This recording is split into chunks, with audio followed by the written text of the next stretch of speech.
이사야 19장은 애굽에 대한 심판 예언입니다. 하나님이 애굽에 임하실 때 벌어지는 일이 언급됩니다. 애굽의 우상들이 그 앞에서 떨고 애굽인의 마음이 녹는다고 설명합니다.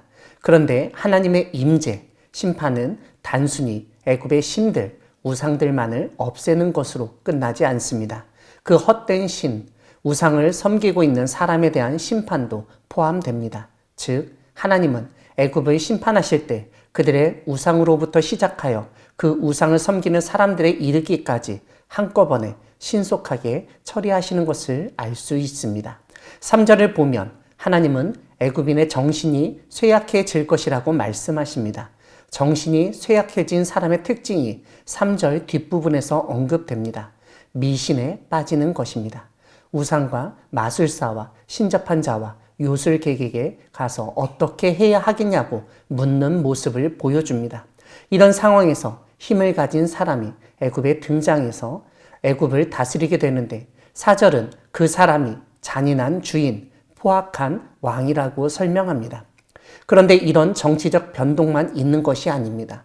5절부터는 경제적으로도 큰 변화가 있고 타격을 입게 될 점을 알려줍니다. 바닷물도 사라지고 강이 말라버리는 현상이 언급됩니다. 그래서 강에서는 악취가 나고 갈대와 부들이 시듭니다. 10절에서는 애굽의 기둥이 부서지고 품꾼들이 다 마음에 근심하게 되었다고 합니다. 애굽의 기둥이라는 것은 애굽을 떠받들고 있던 경제적 기둥들, 즉 농업, 어업, 상업을 지칭하는 것으로 보입니다. 그 기둥이 부서졌다는 것은 애굽의 경제를 바치고 있던 여러 산업이 완전히 무너졌다는 뜻으로 이해할 수 있습니다. 즉, 애굽 경제의 붕괴, 경제적 파산을 의미합니다. 하나님은 나라가 큰 어려움을 겪고 있을 때 애굽의 국가 지도자들의 무능과 무책임을 지적하십니다. 11절을 보면 소안의 방백은 어리석었고 바로의 가장 지혜로운 모사의 책략은 우둔하여졌다고 알려줍니다.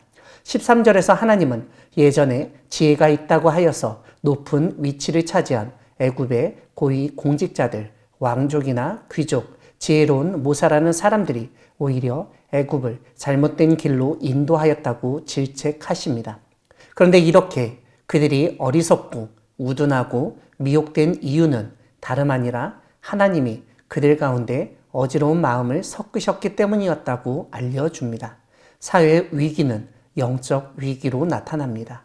이러한 영적 위기는 사람들의 도덕적 타락으로 나타나고 결국 이런 영적 위기와 도덕적 타락이 사회를 망치고 나라를 망하게 만듭니다.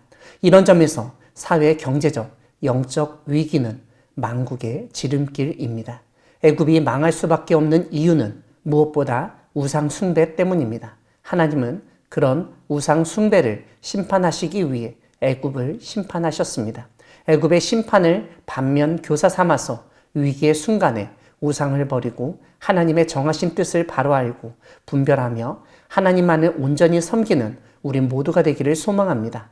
오늘 본문 뒷부분은 애굽이 심판받을 때 하나님의 계획을 알려줍니다.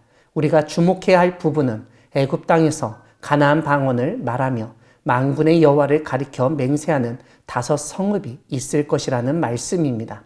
뿐만 아니라 애굽 땅 중앙에 여호와를 위한 제단이 있고 그 변경에는 여호와를 위하여 기둥이 있을 것이라고 알려줍니다.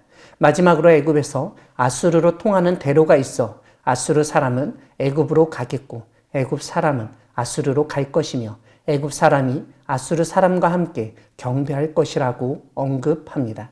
이것은 애굽에서의 하나님 경배가 아수르까지 확장되는 점을 보여줍니다. 사랑하는 광야교회 성도 여러분, 하나님은 애굽의 심판을 통해 하나님의 경배가 다른 나라에까지 확산되도록 계획하시고 실행하시는 분이십니다. 하나님의 경배는 우상 숭배에 대한 심판과 더불어 하나님에 대한 철저한 신뢰를 가질 때 가능합니다. 오늘 본문 마지막 부분에서는 그 옛날 창세기 12장에서 하나님이 아브라함을 부르시며 약속하신 말씀이 이루어지도록 행하실 계획을 친히 알려주십니다. 이스라엘이 애굽과 아수르와 더불어 그 셋이 마치 하나가 되어 세계 중에 복이 될 것이라고 선포하십니다. 이 땅의 우상을 무너뜨리시고 선하신 뜻을 성취하실 하나님을 믿으며 우리의 신앙으로 하나님을 온전히 섬기고 복된 나라가 되도록 노력하는 우리 모두가 되기를 소망합니다. 아멘.